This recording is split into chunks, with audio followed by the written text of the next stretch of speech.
We are started. So hello, I am John Mazzarella from the IT department. Today we're going to talk about some of the laws and regulations that we're bound by as UMass Boston employees, how to protect ourselves and the university from breaking any of these rules, and how to protect ourselves, generally from other security risks that exist just from using the internet. That's what I was supposed to show. The end goal of today is not to make you an expert in practice in any of this stuff, but more just to make you aware of these issues, especially for the legal issues that we're going to discuss. If you encounter a situation relevant to these issues in the real world, there are people on campus who can advise you on what to do. So we'll discuss who those sources are later today. But again, this is just to kind of give everyone an overall awareness of these topics. All right. We'll start with an overview on why all of this is important. And all the things we're talking about today, what we're trying to avoid is what's called a data breach, right? Data breach is when someone's personal data is being exposed to someone else who shouldn't have access to it. If an organization has a data breach, the organization has to make up the damage, any damage that was done, and take steps to prevent further damage. We have to figure out whose data was exposed, and we have to notify those people and tell them how to take precautions to protect themselves from whatever happened. Now, you can't pay a student employee to call, 20,000 alumni to tell them that their credit cards were stolen. You have to hire these, expensive data forensic companies to take care of all this stuff. There are also state and federal fines that we'd be exposed to. Now, you may have heard of some of the big name data breaches in the news over the past few years. A couple examples. In 2013, Target had a big problem where their customer credit card numbers were being leaked. It was 41 million customers had their credit card data stolen. Basically, they weren't using the best technology to process to submit the credit card information to the servers from the stores. So they had to pay an $18 million settlement, and that included identity theft protection services for everyone who was affected for a year. Another example, in 2009. There was a Mass General staff person who took some work home, brought some records home in their briefcase on the T and lost the briefcase on the T. Now, that was medical records for HIV patients. Now, you may think the Target breach, something like the Target breach couldn't hit us as badly at UMass Boston. They had 41 million customers. We don't have anywhere near that many customers or, people to leak in the first place. Well, the Mass General leak was just 192 patients, right? 192 individual people were affected, and it was still a multi-million-dollar fine. And they had to hire the data forensic companies and all that. And the thing about it was that they didn't even know if their patient data was leaked. They lost the briefcase. They never found it. They had to assume that that data was taken by someone who shouldn't have access to it. In all likelihood, it just got thrown away when the cleaning people came through. When the cleaning people came through, probably just got thrown in the trash, and that was the end of it. But because they couldn't track it down, they had to assume it, live as if it was leaked. Last example, in 2016, the Hillary Clinton presidential campaign was hit. The campaign chairman, John Podesta, fell for a phishing attack, which let hackers take and release 20,000 pages of his private emails on WikiLeaks. So 3 big examples, probably things we've all heard of, but there are lots of different examples altogether. You can see in this slide, it's expected $6 trillion by 2021. These 3 examples are big names, but nowhere near $6 trillion. And that's because the 6 trillion number comes from tons and tons of little attacks and breaches that all add up to a big number. So while these are all big fines and big expenses, all of those are things that the organization is responsible for. The individual who caused the problem could also be held liable for legal and financial repercussions too. So for lots of different reasons, you want to avoid being the one to cause something like this from happening. All right. So let's first talk about the various legal laws and rules that we're all bound by to keep personal information private.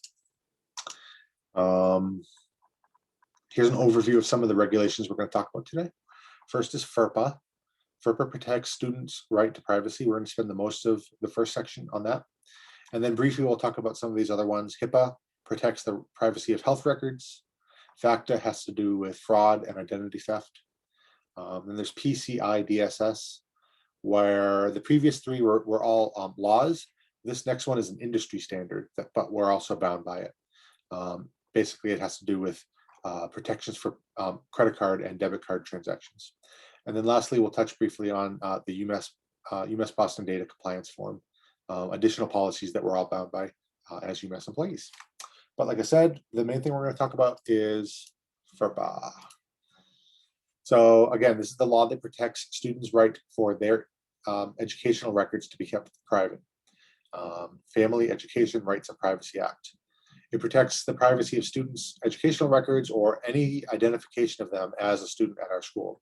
And even though the law has the name family in the title, that's because it partially applies to K-12 students. But for higher ed, it's the rights belong to the student, not to the parents. So even if a higher ed student is under 18, even if the parents are paying the bills, just the fact that they're in a higher ed institution like UMass Boston, it's the student who owns the right to their information, not the parent. Just in summary of FERPA, a higher ed student record is only viewable by the student. The student can choose to share their information with other people, and I'll explain how a little bit later. And all or part or all of the records can be shared with a third party without the student's consent under certain circumstances, which we'll also talk about. So I said educational records are what's protected under FERPA. Just to talk about what that means. The law defines an educational record as anything that can identify a student or identification about them in any form. So if it's print or digital, whether it's text or audio or video, photographs, even informal information. So for example, if an advisor was taking handwritten notes, that would be protected. If it was just a verbal, talking to someone else, and you're talking about educational records, that's protected. So it's not about the format, it's about the fact that it's information about the student. There are two types of educational records. Directory information is allowed to be made public in some situations, and that's the things on the left list here. So for example, if a student athlete joins a school sports team, something like their name and their major, maybe their height and weight, things like that, that could be something that's posted in a newspaper article. That would not be a violation of FERPA. When we do at graduation, or there's a commencement book or a yearbook, things like that might have names or degrees. Everything else on the right list is non-directory information, things that need to be kept confidential. So I said FERPA allows directory information to be shared, right? That left list from the previous slide. But students can actually restrict even that information if they explicitly ask for it to be restricted. So in Wiser, if you look up, if your job is to look up student information in Wiser, if a student had gone to the trouble of requesting that their directory information also be restricted, you'll see this little window shade icon. It's supposed to look like a window shade next to their data record. And that will tell you that they had asked for some additional data beyond the default to be restricted. You can actually click on that icon to see what specific information the student had asked to be shared or to not be shared. So, and then everything else is, like I said, non-directory information, things that cannot be shared. So occasionally a parent will call and ask for information about their student. They'll say like, oh, I'm paying their tuition, or they're my kid, I have the right to this. And usually the request is totally logical, totally well-intentioned. However, even if you knew, 100% knew that their request was legitimate, FERPA takes the decision out of our hands, and it restricts us from sharing student information with anyone unless the student authorizes it. And sometimes this information does need to be shared, but again, the student needs to be the one that decides and manages how and to whom their information is shared. The way they do that is in Wiser. They log into Wiser and they can provide access to their student records to specific people. They are basically creating a Wiser user account. They create the email address and a password, and then they can go through and check off which parts of their record that is visible to this person. So for example, if a parent needed to pay the bill, and to do that, they'll need to see some information about their student, right? Like their billing information, how much they owe, stuff like that. So the student could go in and give access to the financial parts of their records, but maybe not their grades if they didn't want their parents to see the grades. Access can also be revoked at any time. So again, let's say the student gives access to the parent to pay the bill. The parent pays the bill. The next day, the student can go back in and revoke access to everything if they choose to do that. Now, these are Wiser accounts, but they're not like regular UMass Boston accounts. So for example, the IT department can't go in and reset the password. We have no access into those kind of accounts. If there was ever a situation where the parent did forget the password, the student would have to log back into their own Wiser and manage that account themselves. So if you are ever in a situation where for some reason the student can't release their own records, but it seems like it's necessary to give out the information for whatever reason. This is where I talked about earlier, that there are people on campus who you can forward that request to who can make that decision. So for educational records, the registrar's office is the administrator of FERPA on campus, and they can deal with that situation. If it's an emergency situation, like, hey, I need to know where so-and-so is, their house is on fire, unfortunately, potentially that could be, a stalker or something for all we knew. And so in a situation like that, you can forward the request to public safety, the campus police office. In both cases, those departments know, the nuances and what's allowed to be told and how to deal with it. So you don't have to make the decision yourself. You can pass them off to them and they will take care of it. So FERPA was created originally in 1974. And so obviously a lot has changed since 1974. So in 2009, an update was made. They added more latitude for releasing student information regarding kind of health and safety situations. Partially that was in response to the Virginia Tech shooting. In that case, the shooter at Virginia Tech had previously visited mental health counselors on campus, and they had reason to believe that this person might be dangerous. But one of the reasons, one of the confusions about the situation about what to do was around FERPA, like what does FERPA allow in that situation? So now school officials are allowed to share educational records with the proper authorities, so police and specific people. When there's the quote is articulable and significant threat is the wording to the safety of the student or others without it being a violation of FERPA. It also expanded the definition of a school official to include third-party vendors who may have access to student information. So, for example, we use Blackboard at UMass Boston for our online course system. Blackboard has, system admin people that work for Blackboard. They don't work for UMass Boston, they work for Blackboard, and they keep everything up and running. Now, if a Blackboard employee were to somehow get access to a student record while they're working on our system, what the 2009 updated was that they are also bound by FERPA to keep it secure. Even though they don't work for UMass Boston, they are also bound by FERPA. So again, just like I mentioned earlier, it's not about who you are or the situation or the format that makes something bound by FERPA. Instead, it's just that the fact that it's a student's educational records that's being affected or shared possibly, that's where FERPA kicks in. A few more points about FERPA before we move on. Student names and emails can be shared within a single class, but not outside of a class. This came up with a graduate program in the past that wanted to share the names and emails of all the students in their program, kind of like a directory for all the students in their whole program. It was decided that this wasn't allowed under FERPA, that a student could share their information voluntarily, but the department can't kind of proactively share it for everyone in a whole program. Now, in a single class, that's fine. A teacher can share a course list, a student list with other people in that class, but nothing outside of the class level. Another note, our online course management system, Blackboard, is considered part of the classroom. And so all FERPA regulations apply to Blackboard classes, even for fully online classes, just as if they were in person, right? So basically, it doesn't have to be an in-person class at all. And we've seen that now with the past year working from home, that even a fully online class is also just as much protected by FERPA as anything else. Student photos is another issue. Student photos are also protected by FERPA and can't be used publicly. So for example, if there was a field trip or something, and the teacher was taking photographs of the students in the class activity, that you're not allowed to post those like online unless you get the student's permission first. There's a photo release form that you can have the student sign. That's them giving you their permission, but you can't just share photos of students without their permission. Last thing, public online tools like social media can't be required for a grade. So you can't require students to use public tools like Facebook or Twitter for a graded assignment, because that would be them identifying themselves as a student in your class. It could be something like an extra credit thing, and that's fine. And also private online tools like Blackboard are also okay. Okay, so that's FERPA. We're going to talk about some of the other ones a lot more briefly. So HIPAA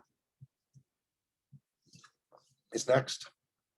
That's a law that governs medical information. And just like FERPA, it also can't be shared. Health information can't be shared without permission. There are groups on campus that work with health data, like nursing or health services, and they take special HIPAA trainings every year. So just an overview for us who aren't in those specific programs. And then also just like FERPA, it's not about who you are as to if you're bound by HIPAA, but instead what data you have access to. So for example, I work in IT, I don't work in nursing or health services, I work in IT. But if I were to go to health services department to fix one of their computers, and their computer has health records on it, even though I work for IT, I'm still bound by HIPAA to not disclose it, because again, it's about the data, not the person or the situation or anything else. Next is FACTA. FACTA is a law that applies to anyone that deals with financial information and transactions. So WUMB, university advancement, people that accept donations, any kind of financial information. In summary, it protects against identity theft. FACTA is nicknamed the red flags rule. So, a red flag is anything that makes you suspicious. So, for example, if you're, checking someone's ID and it looks like a fake ID, for whatever that means, that would be a red flag. You would don't just ignore it. You report it to your manager. Maybe if the birth date on a form that you got like very clearly doesn't match the person who's standing in front of you, it's a red flag. Like anything that looks kind of weird, you don't ignore it. You report it to your manager, and that's the summary of FACTA. Next is the PCI data security standard. And like I said, what we talked about so far are federal laws, and this is an industry standard, but we're still bound by it, bound to be compliant with it. Now, this is mostly a requirement about the security of our computer networks and the services that we use, that they're all secure enough to meet, PCI standards. The IT department has a group that maintains the secure networks and makes sure that all of the systems that we use are all secure enough to be used. So basically everything that is an official service is kind of cleared and vetted with this PCI system. So as long as you're using official systems, you don't have to worry about this at all. Where it comes into a problem is, if you were accepting credit card transactions over the Starbucks Wi-Fi, or you were storing credit card numbers in just an Excel file on your desktop. These are all like not official services and not official ways to do financial transactions. That's where you could be getting into trouble with PCI issues. But again, as long as you're using the official networks and official services, then you don't have to worry about this, because everything has been vetted by IT. Okay. Lastly, in this first section, UMass has policies for being an employee here. Things like you have to take basic steps to prevent, theft and security risks, just generally. So, if there's a data loss, or you lost your university laptop, things like that, you have to report it. Only use official UMass services and networks for university business, like we had talked about. Don't use UMass systems for non-university business. Keep your files backed up, keep your passwords secure, things like that. Read the communications that IT sends. So there's a page on the website that you could read through all of that, but that's a summary. Okay, so all of those are the things that we all have to keep secure, by law and by policy. Now we're going to look at some of the things that can go wrong, which could lead to personal information being breached, or some of the negative things that we talked about, happening. So some of the things we'll talk about now is ransomware. Ransomware is a kind of virus that encrypts your files, and so you can't use your computer at all until you pay a ransom. Phishing is an email or a website that's asking you to log into your account or give some personal information. But really, you're not actually logged into your account. That's a fake page, and instead you're giving all of your personal information to the attacker. And then we're also going to talk about some of the ways that an attacker can get access to your account to steal your data.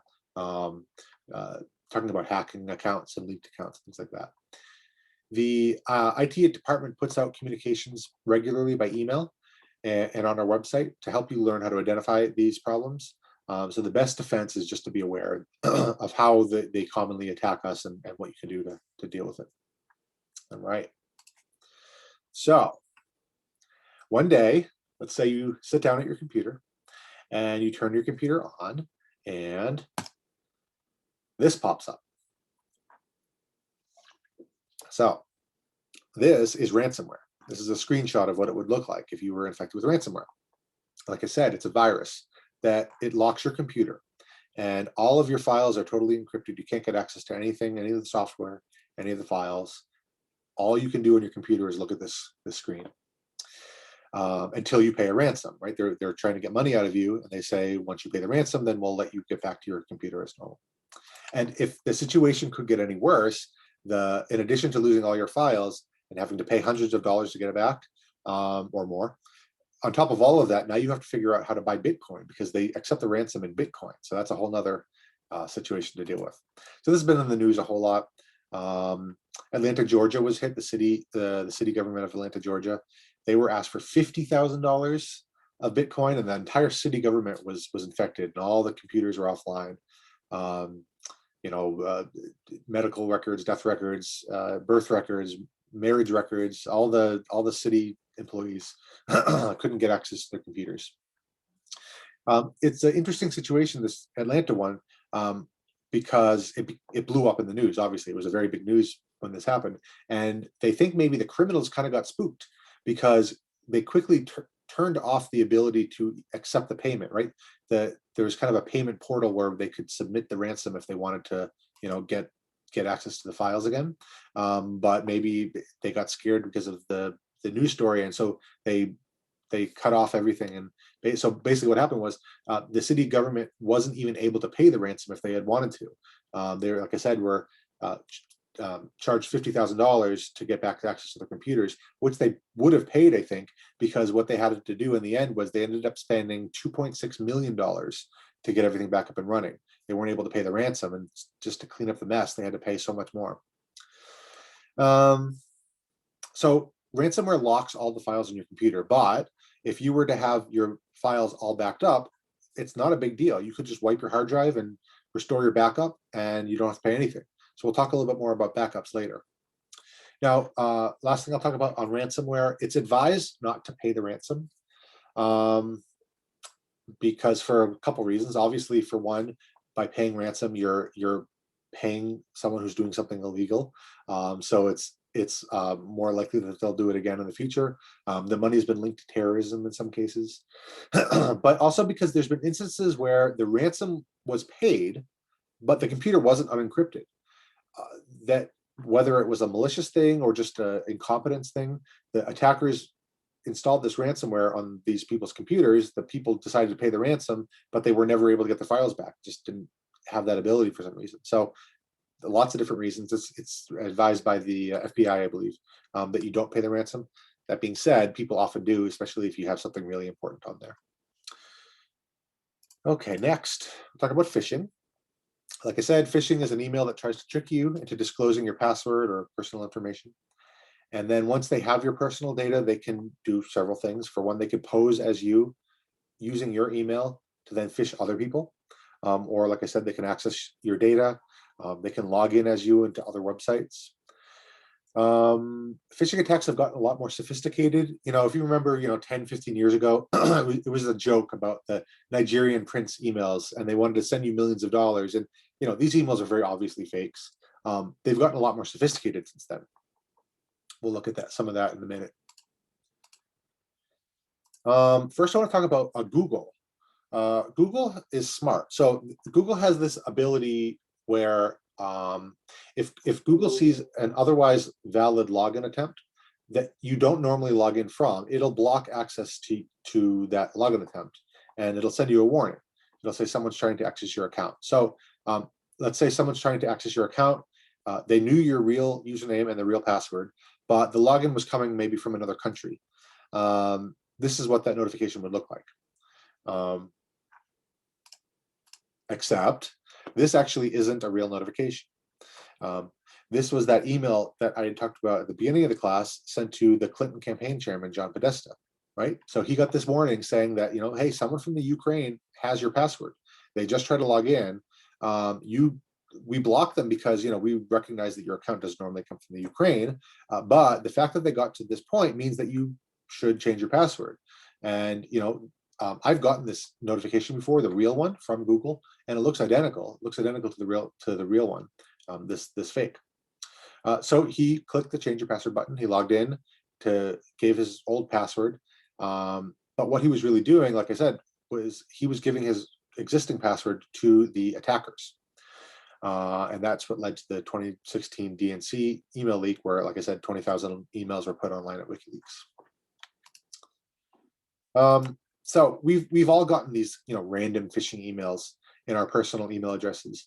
Usually these are blanket attacks. They just target anyone that the attacker can get an email address for.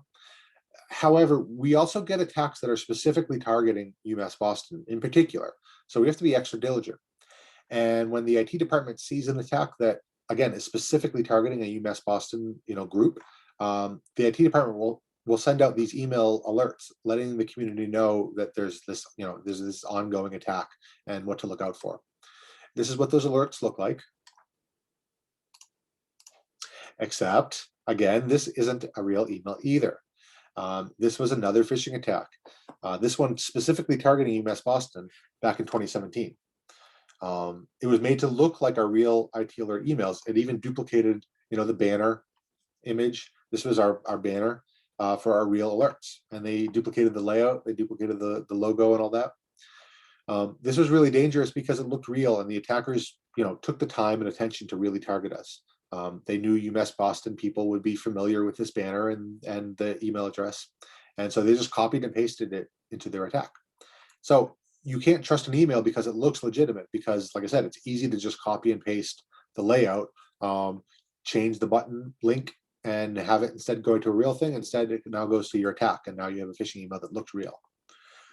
This was also dangerous because when people fell for this, they gave their passwords. The attackers logged into the victims' HR direct accounts. Okay, now no one really knew what was going on until a couple of days later at the next payday, and everyone who had fallen for this attack didn't get paid that day. What the attackers had done is they logged into the victims' HR direct accounts and changed their direct deposit information. And so come payday, all of those people's direct deposits were made into bank accounts that the attackers own. Now, I don't know whatever happened with that, if the people got away with it, if the victims got their money back, I'm not sure. But again, lots of different reasons why you'd want to avoid, falling victim to something like this. Now, that was in 2017. This screenshot is what our current IT alerts look like, just to let you know that it looks different now. However, again, just like last time, you can't trust it just by looking at it. So far, no one's copied and pasted this to become a phishing attack yet, and they could, but it's good to just know what they look like.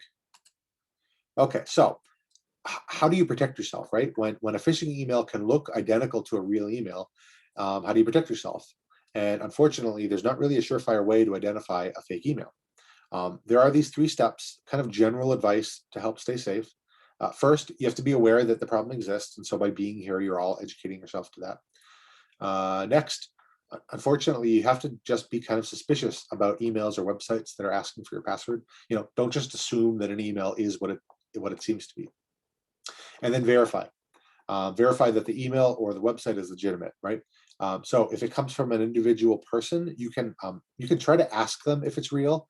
However, you can't just reply to the email and ask, because you could be replying to the attacker. So instead, if you have like a phone number for them, maybe you can call them You know, when I taught this class in person, I used to say just walk down to their office. So you can't really walk down there anymore.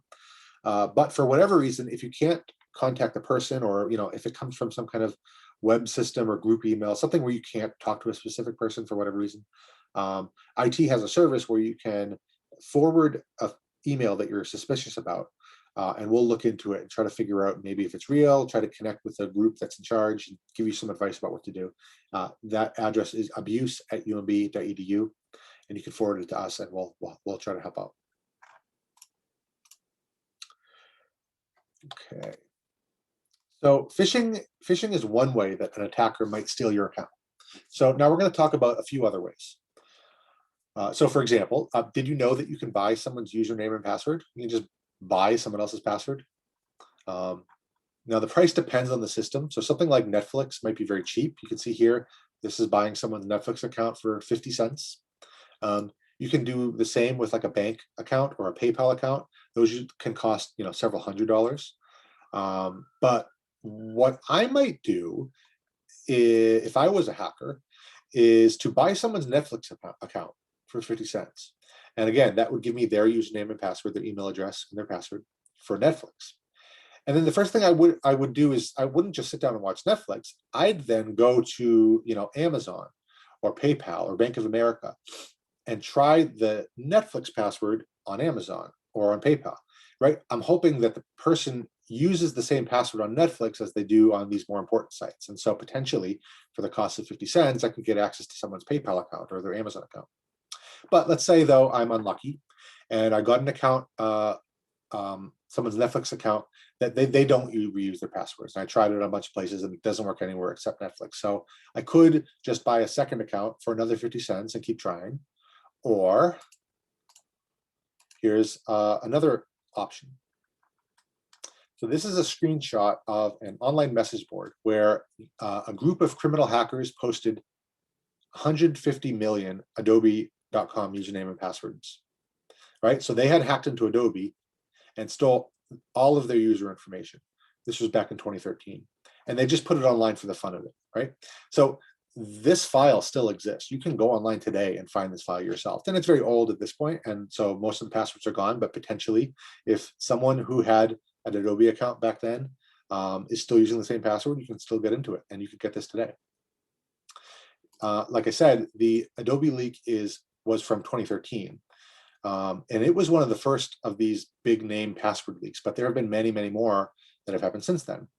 And so there's this well-known security researcher named Troy Hunt, and he collected all of these publicly accessible lists of leaked username and passwords, and he made this website that you can check if maybe you are one of them. And so this is haveibeenpwned.com, pwned with a P. It's kind of a hacker joke. It's a typo to the word owned meaning like, you know, you got access to someone's account. So haveibeenpwned.com. And I'm gonna do it right now all together. So like I said, you can put in your email address here and it will tell you if you have an account in one of these systems that have had a breach before. So I'm gonna, on the fly, put in my email address and check. All right, so looks like I have been pwned. My email address has been in 4 data breaches. So let's go down and look. Okay. Covey, I don't even know what this is. This is a new one. When I've taught this in the past, this one wasn't there. I'm not sure what Covey is, but in February 2020, this system had a breach and apparently I had an account on it. I don't know what it is. Evite, I know that one, right? You know, digital invitations. At some point I had used Evite with my UMass email address. And in 2019, they had a breach and my password and email address from whatever was most updated back then was released. And then these 2 other ones. So if my email address and password, if my password for any of these systems on the dates that these were breached was still the password that I use today, well, that's a problem, because what this is telling me is that any number of hackers have access to these breaches and they have my password. So I'd have to go in and change it if I knew about it. Now I do. Now, this is my UMass email address.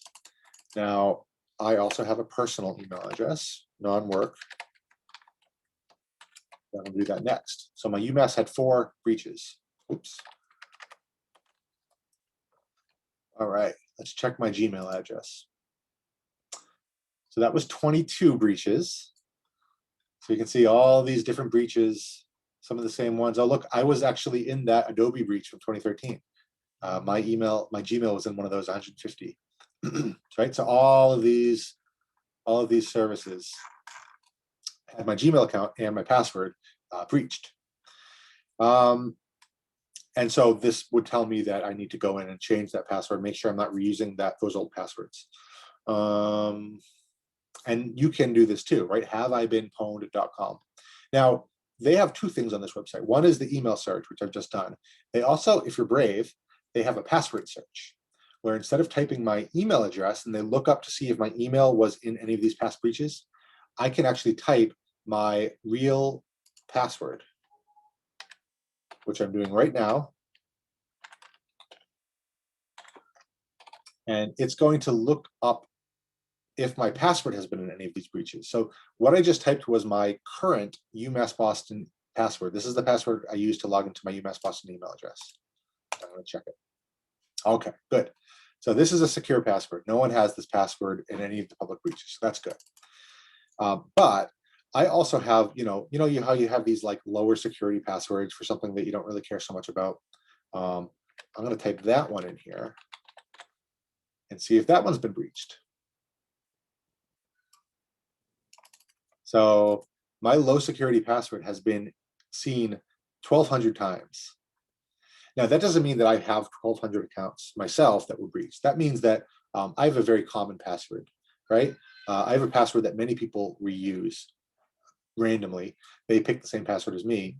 And that password has been in 1,200 different people were using my password and were also breached. So obviously it's a low security password, but really it's not the best thing for me to use that.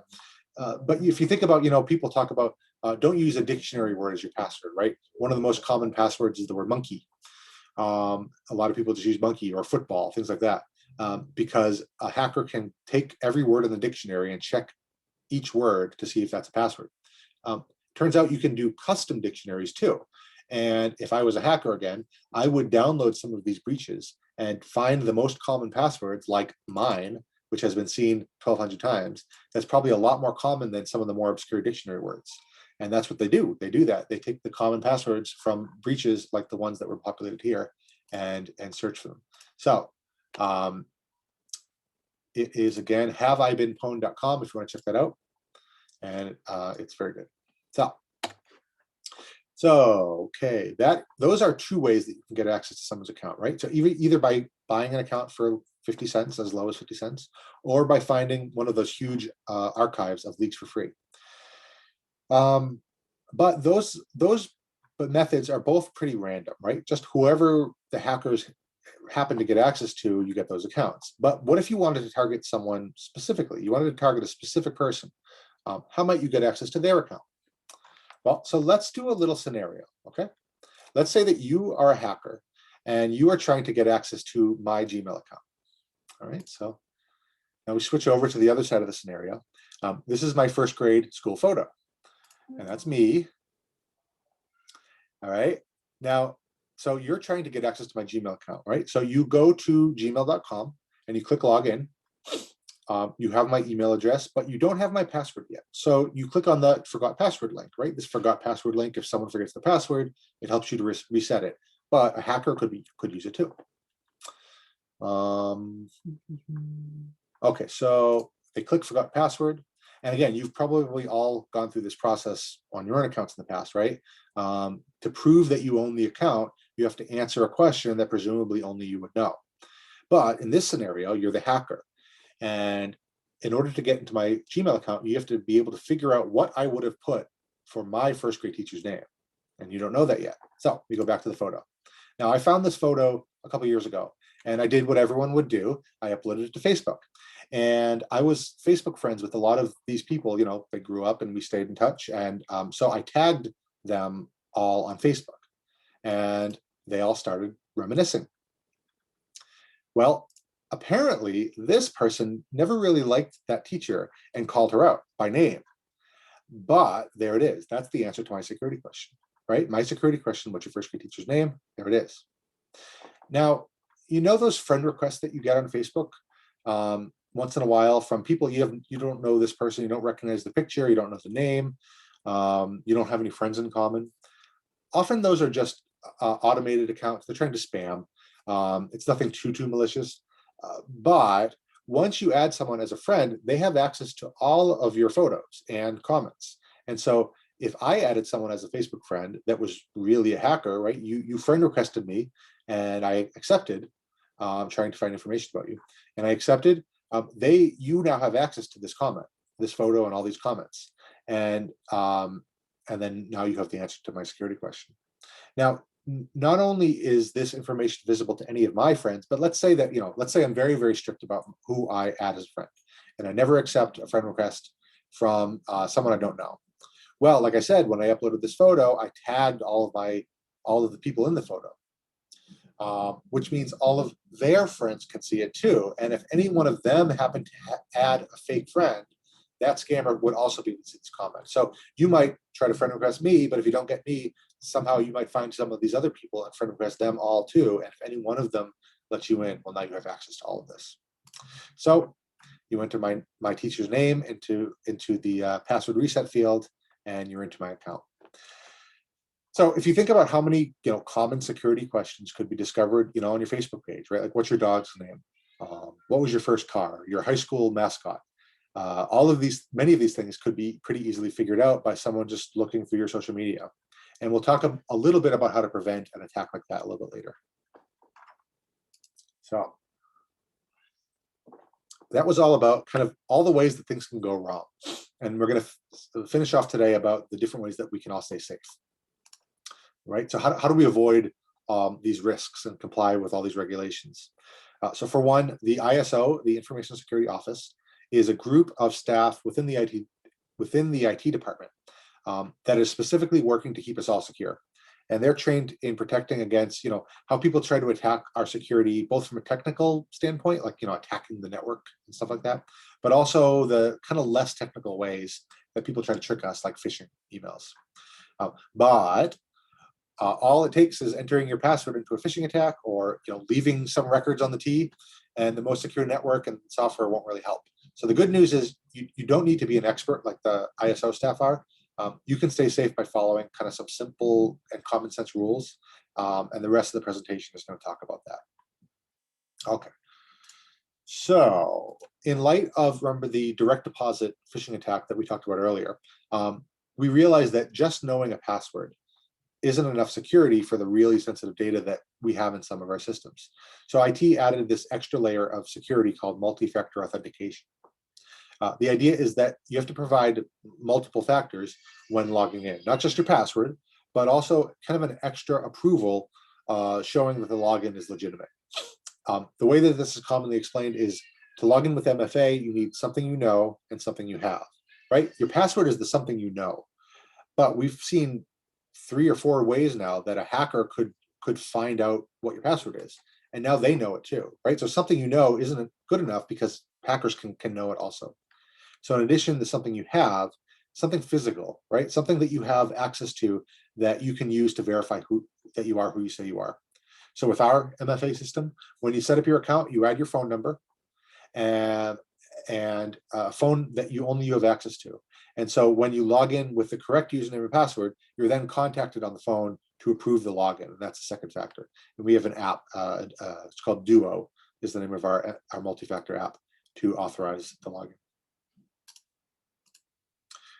Another tool that IT provides is the external sender tag. So what this is any email that comes from a non@umb.edu email address will get this small bit of text added to the top of the message to help you identify that it came from someone off campus, right? We've seen how phishing emails try to pretend that they're coming from someone on campus, someone that's allowed to be asking whatever they're asking for.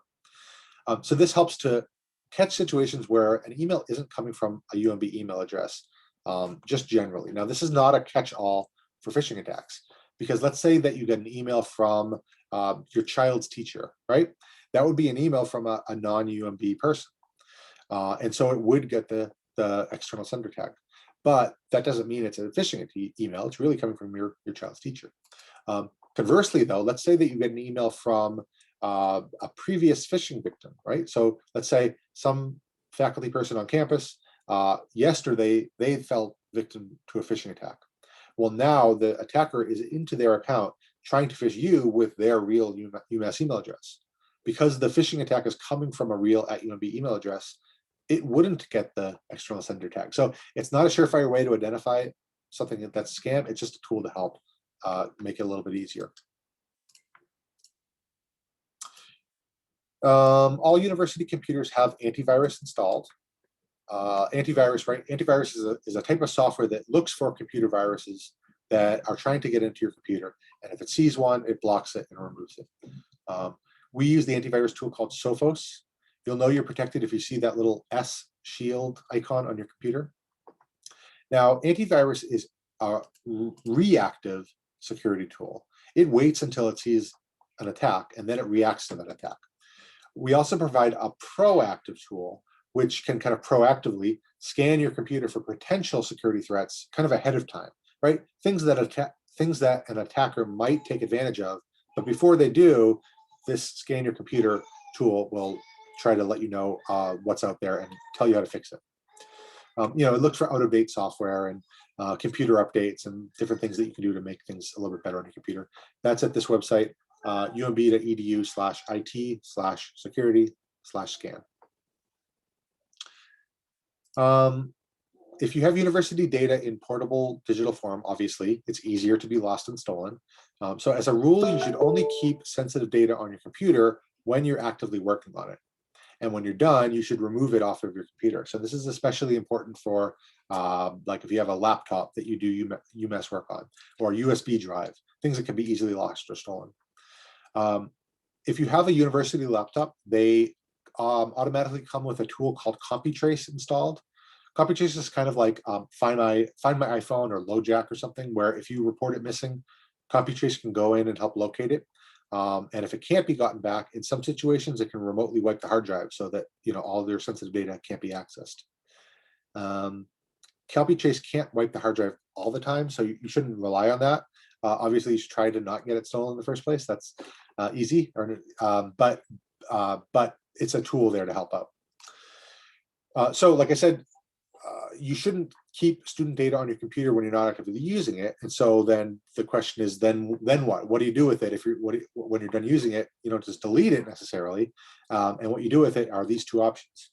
For one is OneDrive. OneDrive is cloud file storage. It's kind of like Google Drive or Dropbox, except that Google Drive and Dropbox, the public versions of those tools are not FERPA compliant, right? So data stored in Google Drive or Dropbox in the public free versions aren't secured enough to fit FERPA standards. But OneDrive does the same kind of thing, but it is FERPA compliant. In addition to being more secure, a huge benefit is the amount of storage space it has, right? It has 1,000 gigabytes of storage space. That's 1 terabyte, where Google Drive, I think, has 15 gigabytes and Dropbox has 2 gigabytes for free. OneDrive has 1,000 gigabytes. Just like those other two cloud storage services, OneDrive is one folder on your computer. And when you put files into that one folder, it syncs it up to the cloud. And so you can kind of keep that one folder up to date. And you can put things in there to keep it synced. CrashPlan, instead of being one folder, CrashPlan backs up your entire hard drive. So it's another service that we offer. So for OneDrive, you can get access to it through webmail. When you're in the webmail system, anywhere in Office 365, one of the icons in the top right corner is OneDrive. IT also does training sessions on how to use OneDrive. So you can look out for that. I think there's some coming up this month, next month. CrashPlan, to get access to that, you have to contact the IT service desk. We'll talk about how to do that a little bit later. Okay, so like we saw earlier, it's dangerous to use the same password on multiple sites. And I say that admitting that I do this myself, right? It's hard to not do that. I'm working on changing that. But the more diverse amounts of passwords that you have, the more secure you'll be. And so we'll talk about some guidelines about choosing more secure passwords, right? The basic stuff, the longer the better. If you have mixed case, uppercase and lowercase, and numbers and special characters and things like that, all of those things are helpful to make it more secure. But it also has to be something memorable, right? If your password is so long and complex that you have to put it on a post-it note on your computer, it kind of defeats the purpose of having a secure password. So as a way to help with that situation, there's this thing called a passphrase, and this is a poster that IT created about the idea of a passphrase.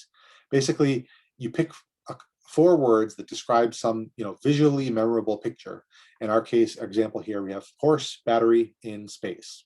And you can kind of imagine that. And instead of remembering a long string of random numbers and letters here, this is kind of hard to remember. Instead, this is a lot easier to remember. Horse, battery, in space. You can kind of picture it. And then to make it more secure, you have this set of rules, these like complicating rules. You can see here in our example, all the letters are lowercase except the second word. Any letter A is replaced with the number 4, and so on. And so each service that you sign up for, each account, has a different 4 words, but the rules here can be the same for all of your passphrases. Now, this is not the best option. It's still hard. You still have to remember things, and it's kind of complicated, but it is a tool to help you be a little bit more secure. Another option is to use a kind of software called a password manager. And these will keep track of all of your passwords for you, so you don't have to memorize them. And because you don't have to memorize them, you can make them very, very long and complex. You can see some of these examples are very long and complex and not memorable either, but the password manager remembers them for you. Basically, the way they work is that you have one password that you do have to remember. You remember the one password, but since you only have to remember one password in your entire life, you just have to remember the one. It can be pretty long and complex because you're not remembering many passwords, just the one. You log into your password manager with that one password, and then it lets you access to everything else. Of course, the downside with that, also as a downside, is that if some hacker were to get that password, well, now they have access to everything too.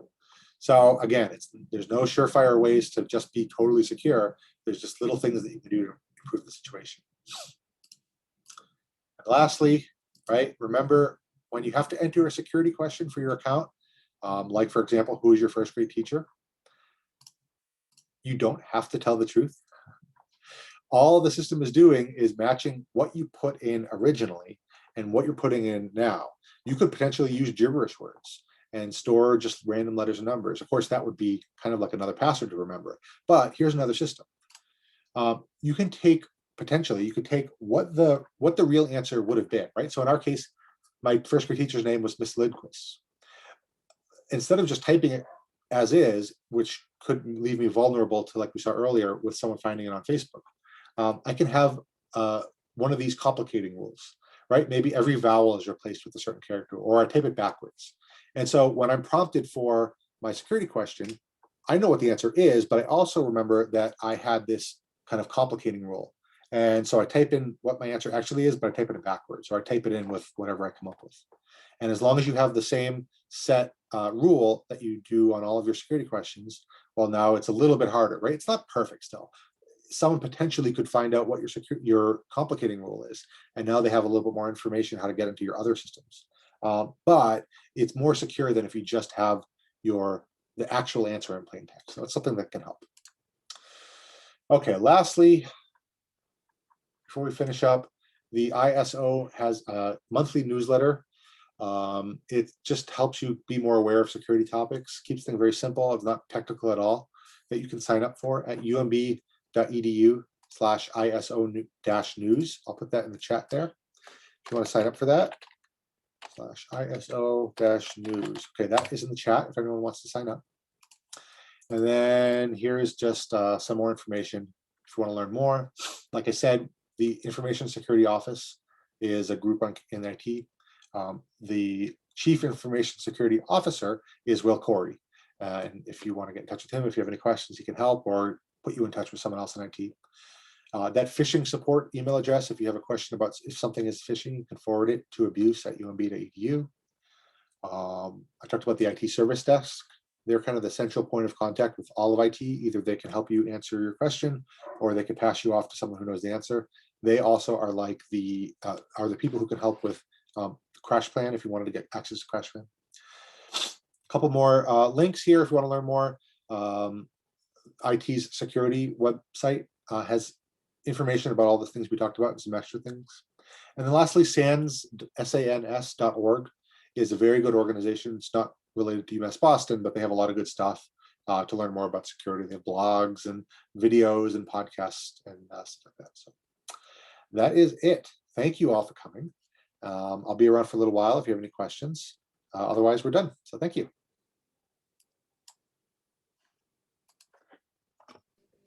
Thank you, John. You're welcome.